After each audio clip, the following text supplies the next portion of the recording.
seems like that's pretty simple. Back, ladies and gentlemen. Testing. We are in the final round of the MAI Bangkok Business Challenge at SASIN 2016, the only global new venture plan competition in Asia.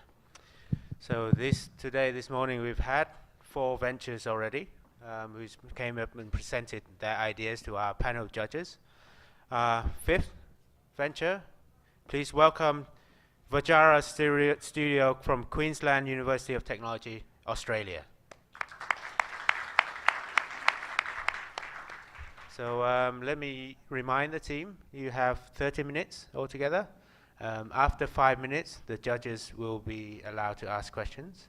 The 2 ladies in front here will give you 2 time warnings at the end, 3 minutes and 1 minute before the end. Okay? So, are you ready? Sure. Sure? Okay. Good luck. So we will start the clock as soon as you start. No worries. Okay. Okay. Potential investors, thank you for your time today. We're Wajara Studios, and this is our management team. We're here today to speak to you about a product that we believe is going to revolutionise the way we teach our future generations. The problem with the education industry is standardisation of learning across education systems throughout the world. This leads to poor memory retention, poor engagement, and an overall reduced learning performance for students. Our solution is iKnow. iKnow is a learning platform that's based on over 10 years of research and development into the learning component of neuroscience. It's backed by an artificial intelligence backend, and it's an e-learning platform. We're currently running over 10 pilot programs in Queensland schools, and the results show up to a 4-fold improvement in learning outcomes for students. We also have $3 million of initial product investment from News Corporation. The benefits from using our software can be explored over 3 different areas. At the top of the triangle, the most important is students. Students, as a result of using this software, experience improved memory retention, improved engagement, and improved performance. Teachers also benefit. They have the ability to deliver customised learning plans for individual students, and as a result, these 2 things combine and give an overall societal benefit. I'm now going to pass over to Paul to have a little bit of a chat about the application itself. Good afternoon. My background is in education, so as a teacher, how is this going to look like in my classroom? What it is you are studying, iKnow can help. iKnow is an artificially intelligent e-learning system based on neuroscience that makes learning fun and effective. Learn faster, remember more. iKnow, the smarter way to learn. So as a teacher, when I place my students on the platform, we see the dashboard. Now this is an example on the top left-hand side of a beta testing school that we have currently running in Queensland. You can see the progress that these students have made in each individual course. Drilling down, you can track the progress of each individual component of each course that the students have partaken in. And then in screens 3 and 4, you can see examples of the proprietary AI technology, games and learning management tools that we can use to track evaluate the progress of our students. Now, across the beta testing program, we have had immense success across the Queensland schools. These are just examples of 5 of our 10 schools that show the average retention of improvement based against standard traditional learning methodologies. As a teacher, we have seen great and highlights fantastic opportunities. This teacher shows that it's been able to focus her learning and focus her attention and provide support for specific students without neglecting their development needs. And we have a student that shows that they study less and yet they achieve better grades. The global e-learning market currently stands at $107 billion. The global primary and secondary school e-learning market stands at $31.5 billion. In rolling out the iKnow platform, we, Wajara Studios, aim to penetrate the Australian and the US markets, and over 5 years wish to see an uptake of 5.2% in Australia and 0.5% in the US. This number is growing at 12% a year. We are in a highly unique position in that we offer the highest learning performance at a low cost to achieve rapid market uptake.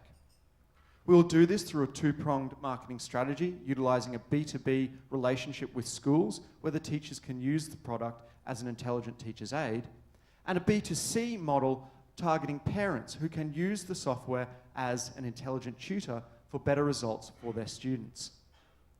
As a teacher, this revolutionises the traditional model of school education in front of me. Instead of focusing on one or two learning methodologies within my classroom, through this product, I am able to provide a unique, individualised and personalised learning experience for every single student in my classroom. I'm now going to hand over to Samir, who's going to run through the IP, technology and operations, and run through the AI examples of our product. Thank you. Thanks, Paul. So the core three products within the iKnow store will consist of a learning application, which is where the curriculum is actually put through. The second thing would be the learning panels, and these are discrete lessons that a student can actually create for themselves. And lastly, the educator toolbox, which is where the educator themselves can design the lessons. The unique part about this particular product is the artificial intelligence getting integrated to that and adding the third-party plugins and applications to create a fully customized and personalized learning environment.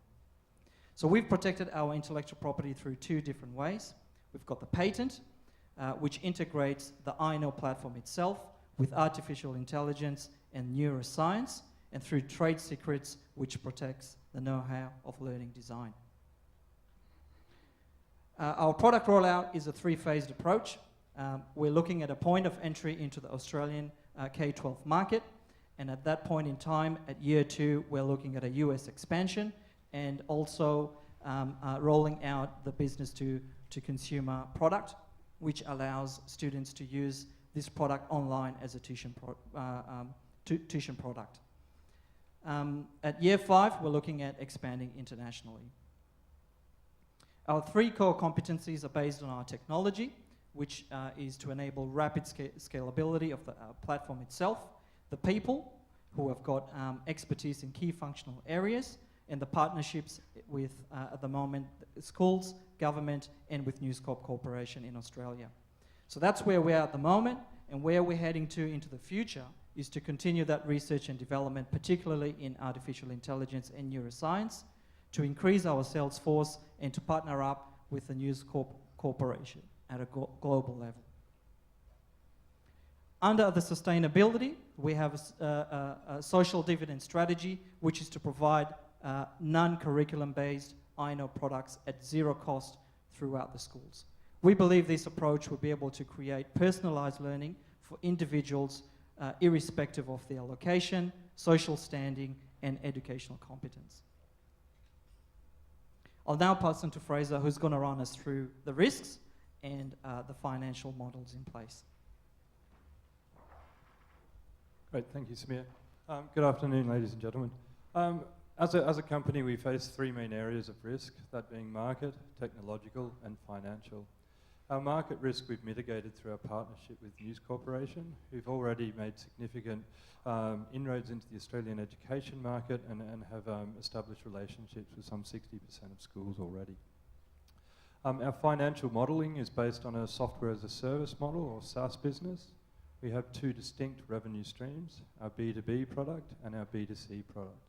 Our B2B product is based on a licensing arrangement whereby volume discounts are given on each course depending on the number of licenses that have been purchased. And our B2C model is a subscription-based model where students can purchase courses individually. We intend to leverage our relationship with News Corporation, who, as I said, have made significant inroads into the Australian market already. And we're going to use those relationships to have highly targeting promotions within the educational market. Our uptake rates are based on existing market conversion rates and represent a fairly conservative view of a projected uptake by government schools of the iKnow platform. Our financial modelling, we're showing strong financial growth across all KPIs. In year 2, we aim to break even as well as become profitable. In years 1 to 5, we're demonstrating a compound annual growth of sales in the region of 200%. We're averaging a net profit margin of 86%, and we aim to have a $33.8 million EBITDA at the end of year 5. I'll now pass over to Brad, who will finish with our ask. Thanks, Fraser. So to summarise the deal that we're offering to you today. Sorry, are we open now? Yes. Okay, sorry. The first thing, I have a lot of problems with this. I've been teaching for 24 years, and I can tell you that the first thing, I don't want to hear you speak again the two words artificial intelligence or neuroscience. They mean nothing. You haven't told me what the technology is here. I have no idea what you're talking about, and I've used online platforms for a while, and I'm not catching what it is, number one, right? Number two, you've given results of some study, but I only care about online learning relative to the other platforms that we're going to compete with. So tell me how your technology is going to beat those other platforms by what your technology is. Don't tell me AI or neuroscience. But of course, that's not the reason why I'm not going to invest in your company. The reason why I'm not going to invest in your company is because at the end of the 5th year, you're showing that you have $100 million in cash in your balance sheet. That's crazy. So take it from there. Okay, so we'll take that in 2 parts. The first part will be around the back end and the artificial intelligence, and then we'll move on to the finance with Fraser. Okay, well, firstly, I'll just start off on your original question, which is around AI and neuroscience and how we relate to our competition. Most of our competitors that profess to offer an AI product aren't really offering AI at all. They're offering data analytics. That is how the people interact with their content, and whether, so that's how often they're logging in, whether they've completed the courses, etc., etc. Our AI, and I know you don't like the term, but that's what it actually is, will tailor the delivery of that content to the student based on their individual learning ability. And further to that, it will refine the delivery of that content. Okay, based so on then their completion. let's talk about that for a second. So if you're going to do tailorized work, so all of a sudden you kind of blow up the classroom, because all of a sudden if I'm going to teach history and I got 50 students in the class and they're all going in a different direction, what are we going to do during the class time? Well, I guess Paul could answer that, or Samir can go into the technology. There's 2 parts to that question, but if we cover off the AI first, that might. So I'll just give you a little bit of a background about the AI and where we're at this stage and why our product is unique and there's a gap in the particular market. So artificial intelligence occurs over 3 particular levels. The first level being the rote learning, and this particular level focuses mainly on memory retention techniques. So the use of things like flashcards to try and engage the student to create Oh, I used flashcards when I went to school 30 years ago. That's exactly right. So that's artificial intelligence? Well, on the e-learning platform. Yeah, I didn't do an e-learning platform That's 30 exactly years right. ago, but I used flashcards. So the e-learning platform and the ability to generate the flashcards randomly on an online forum is the current market. I could shuffle my flashcards when I was young. So tell me, what's the AI? I'm trying to get it. All right, I want it. So I'll just go into the level 2 to explain that a little bit more. So at the moment, that's at the level 1, and a lot of companies are out there claiming to be artificial intelligence, but our competitive analysis has demonstrated that that's not the case at that particular level. So where we come in is at the level 2. So at the level 2 is the generative artificial intelligence. This is the AI, okay? So the generative artificial intelligence is about problem solving and about creativity. And I'll just run you through a small example to demonstrate that. So you imagine you've got a student who's learning how to play the flute, and there's 10 different notes that have been provided to the student to actually play. As they're playing, the system is actually recording the patterns and the notes as they play, and when they pick up any incorrect mistakes, so let's say 3 notes, what tends to happen is the system generates a new playing sheet focusing on the 3 points where the particular student made an error. And this is an iterative process that goes on until that student is able to pick up on those 3 points, but it also brings in the points that they've got right at different parts to ensure that the learning curve for that is still remaining the same. You're getting close, but now it's a matter of proving that you really do that. I don't get it. I've got tons of different classes, tons of different activities besides playing the flute. You're modifying everything based upon what people are getting wrong and then feeding it back. No, so that's that personalization learning that adapts to the user interacting with the system. And that's what makes us different, and that's what makes us unique, and that's what brings this product to fulfill a gap in the market, because it is adapting to how the user is interacting, and in the background, it is actually providing, I guess, examples of errors that have occurred without the user understanding that these are actually. The third level is about integrative artificial intelligence. So this is the use of things like facial recognition. And at that level is where you've got, and I'll use another example. You're sitting out there, you're using a quiz, you're answering the quiz, and the facial recognition technique is actually looking and analyzing your face, how you're reacting to that, what the trends are, and then it is building up on that. Now, there's a very big market out there at the moment in terms of people like Google and people like IBM who are working on that, but they're working on a community-based platform, and they're working at a level which allows collaboration between two different groups. We are the ones who are focusing on the personal, individualized attention with the focus on improving performance. Who supply the contents? Fantastic question, and thank you very much for asking it. The question needs to be answered in two parts. Can I quickly just clarify that question with you? And you can discuss about the concept of frame as well. Of frames? Okay. Can I just clarify about the content first? Are you talking about content as in the substance? No, because AI, all right, they have to go to, they have a system whereby they put everything in a frame, right? A universal database, right? And then they learn itself. And someone must have updated the frame. What is your process? Sure. The process is twofold. The first one we have is the learning design tools that I controls, and I know using our patented artificial intelligence software, we are able to use third-party content providers. We are not creators of content. That's the teacher's role. The teacher in guiding through the curriculum set by the government, and then the curriculum set by the government is then informs the third-party providers such as media, online, and online media providers and publishers. That content then is used by the teacher to complement and to provide learning opportunities for their students. Through the Educator Toolbox on the iKnow platform, the teacher is able to utilize those third-party platforms, firstly through channels that we've developed with News Corp and publishers, and also through their own school's copyright agreements with publishing environments. And that joins in with our proprietary technology, that our technology works with that content to analyze, to provide the opportunities for the students within our framework. So it is the teachers that provide the content, we provide the tools. Well, but the point is that they provide the content, but you are saying that the AI is able to identify, like the music, which one is not right, right? There must be something that you input back to the system and keep updating it. Otherwise, it cannot learn itself. I mean, the word learning itself is just digging to the huge database, okay? Take it out and say that that is not correct. But if the teacher develop the content, how can it become AI? I don't get it. The teacher is using the content, and our back system analyzes that.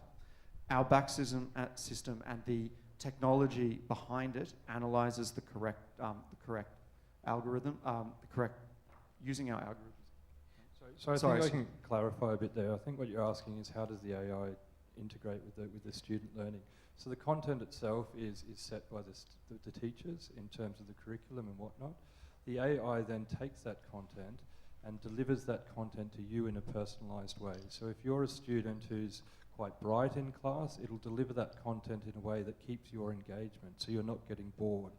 Whereas if you're a little slower in the class, it'll deliver that content at a pace that you can actually comprehend, and you're not switching off. So over the course of the class, there's a complete engagement across all students, as opposed to a traditional method where maybe the top and bottom end of the class are disengaged from the learning because it's either too complicated for them or it's too easy for them. Sorry, can I move a little bit to the customer acquisition side? Like, I really like the adaptive learning because it makes it more efficient for teachers to teach the students, because basically you're attacking the different levels of capability of the student who can be able to learn. And the fact that a lot of investors like SaaS model because of the fact that the churn rate is low. It's a recurring revenue, but whatever product that you have, how good it is, it all comes down to ability to actually acquire users. So can you elaborate a little bit more in terms of your sales cycle, what's your distribution strategy, and in terms of how are you acquiring how are you onboarding these teachers and all the schools? So there's a two-stage approach. As I mentioned, we've got a B2C offering, which will be subscription-based, and that will be targeted at the parents. And we'll be looking to provide that as sort of an intelligent tutor product. So that'll supplement their classroom learning and give them sort of I guess... Yeah, but I understand that, but what's your marketing strategy in terms of acquiring them in the first place? Okay, so our marketing strategy at the moment, as we mentioned, we've got a pilot program in Queensland schools. After the successful completion of that, we will then use that data to approach the government and the schools themselves to take on this platform. We'll do that also using our relationship with News Corp, who's already engaged with 60% of schools, so we've already got that dialogue open. And our hope is that once they've adopted that, it'll be rolled out through all the K-12 subjects. So in terms of volume of students, in Australia alone, we're talking about nearly 200,000 students. And our hope is that if it becomes an industry standard per se, then that's sort of a self-fulfilling prophecy in terms of customer acquisition. As we move into the US market, we're obviously going to have to adopt a different strategy in terms So basically, you're replacing existing solution. We're not replacing the existing solution, we're looking to integrate with the existing solution. So if you take your Blackboard product, for example, which is a learning management system, we're not seeking to replace that, we're seeking to add into that product, which will enable a greater range of delivery options for this teacher to use within the classroom. How long do you think it would take for when you start pitching to the schools until they actually implement it? We haven't reached that stage, but I'd imagine, given it's a government, we'd need government backing initially. We're probably looking at a sort of at least a 3 to 6 month period. When you say you're coming into the U.S. market, I have a question for the three gentlemen on the right. I'll ask it, and I'm going to give you a few moments to come up with the answer while I talk to the CEO.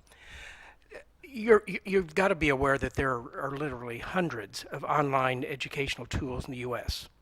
So since you've admitted that you're aware of some of them, I'd like the three of you to put your head together and give me just 3 things that you think is superior about your product. You can discuss it. For the CEO, you're asking for a $2.5 million investment. That's correct. And I notice that you have down here, you have a market partnership, quote unquote, with News Corporation. Then when I look at your back on the financial page, you're asking for $2.5 million for 20% of the company. You've already announced that you really, at the end of 5 years, want to sell it to News Corporation. So you've already identified, to my disadvantage as a potential investor, who you want to sell it to, and it's apparently not me, although you'd like me to invest in it to get it ready to sell to somebody else. But tell me about what is this market relationship with News Corporation? If I give you a check for $2.5 million, what kind of check are they willing to put up, since they're apparently going to be buying you in 5 years? So they've got an initial product investment of $3 million, which is How much should they own for $3 million? It's a product investment, so it's an investment. That at all, no equity. Correct. Okay. So it's an investment in the product. That's for us to supply the product itself at a value of $3 million. And what's in it for News Corp itself is to leverage the learning of the students to access content. So there's a CSR responsibility there in educating people, obviously, but also linking their content up to our software and using that as a means to transport. And they gave you that investment for that with no contingencies about getting equity under some other agreement? So That's that's a straight cash investment in terms of providing products to. So there's no sweetheart deal on the side for them to come There's in no later? sweetheart deal. It's Okay. literally to develop products. But who owns the extracurricular product that you develop? They've just paid you to develop it. Well, they will own the product. It's a bespoke set of content modules that they will then use to have delivered in the schools to increase their engagement with the schools. So you haven't developed the AI and those types of things that you're talking about before? The AI has been developed, yes. It's not related to this? This is purely content, so in the way that it's a subject matter, it's to deliver, I don't know, say National Geographic. So it's really got content. nothing to do with what your core business is, correct? That's correct, Yeah, yeah. So okay. our core business is the back end and the IP around the artificial intelligence. So and the how that benefit of the News Corp relationship is you're showing us that you have competency to get a contract and implement it. That's correct. Okay. And utilise their access into schools, which they have 65% of in our country. So to get back, are they going to invest with me? Are they going to invest with you? Yeah. If I write you a check for $2.5 million, if I was interested in that, can you call up News Corporation and say, we have an investor if you'll put up the same amount? We'd have to have that discussion with them, but the idea would be if you So you invest, haven't gone down that road with them yet, have you? not as a shared investment, no. Okay. Now, the three of you, what are the three items that make your product better than any that you would know about in the U.S.? The first thing that I would say is that I'm not massively a fan of the word competitor. Because of our unique AI technology, I'd like to think of us more as a complementer. As you can see, we've done a competitor analysis with the variety of competitors, so to speak, out there. And you can see that we provide the learning design tools. We understand that other programs do that. But the unique ability to personalize that material and that content to the learning ability of the student is our very unique factor. Two more. Two more. That's one. If you don't like the word competitor, maybe you like the word loser, because you're going to face massive competitors, and that's what he's talking to you about. So I know that it sounds like a tough word, but let's hear about it, because there's Udemy, there's Coursera, there's all kinds of different providers that he's talking about. Tell us about them. Two more. The second one would be our research and development into the AI platform. And the research and development is backed by 10 years of neuroscience. For them to catch up to us, they need that 10 years of experience. We have that ready to go right now. So we can stay ahead of the game where they're at. Number three. Number three. So I'll answer that one. So in terms of our competitors, most are languishing around the level 1 mark in terms of AI. We are at level 2 and almost at full completion there, and we're certainly the only ones that we're aware of that are even touching level 3. So in terms of being ahead of the game, we're at the front of the pack, as it were. So in terms of losers, we're a long way from that. We're at the front. And your contacts within News Corporation would certainly have information to that and could bring it to your attention if that wasn't the case. So, okay.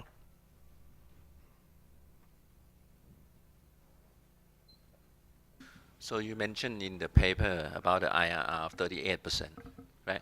Is that the correct number? So can you just repeat that again, please? You mentioned in the business plan about the IRR of 38%, right?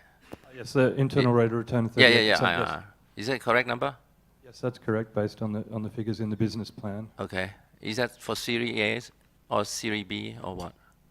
That's based on the current net present valuation. No, what I mean is that you said here that you are going to raise another funding, right? Series B, Sorry, right? Series B funding. We're going to intend to raise approximately $10 million to fund the expansion into. So now into you the are US market. asking for 2.5 million, right, for Series A. Series A, 2.5 million. Then how much is the IRR for me then? Because you're going to raise another 10 million. I'd have to do that calculation for you. Okay, so let's I'm questioning whether I would invest in your company, but I do have a way that we could work together. I notice in your plan that you're paying a fee of $625,000 to raise your capital. That's what you have in as a capital raising cost. I'm pretty good in the world of finance. I could help you raise your capital, and I'll undercut that. You only have to pay me $500,000. That's very generous of you. Thank you. That's He's from in a my good heart. mood today. A good mood today. I might take a commission if that's all right. We'll talk about that later. Sorry. Why would you pay someone $625? Where did that come from? Give me some factual basis how you would back into that. They're just estimations based on what the market may or may not be at the time. Obviously, when we go to do that, we'll be able to refine that and get an actual figure. So it's just a ballpark at this stage. Yeah, you mean somebody could get more? No, you need to play harder ball on that number. Yeah, be that as may, I mean, obviously when that conversation happens, we will certainly be fighting for the lowest fees possible. We have just under a minute, but can I just ask that question? So the applied EBIT multiple, right, 21.2, can you just, what's the basis for that? So we used a CBI Insights data to arrive at that, and that's based on the sort of top 10 exits in year 2015 in the Educate data. For our valuation, though, we've discounted that by, I think, approximately 8%, so we've got a 21.2.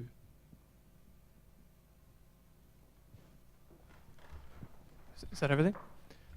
No more questions? So just to summarise the deal, we're asking for $2.5 million in exchange for 20% of our company, one seat at the boardroom table. I'm afraid that's the end of the time. Thank you very much, Vajara Studio, Queensland University of Technology.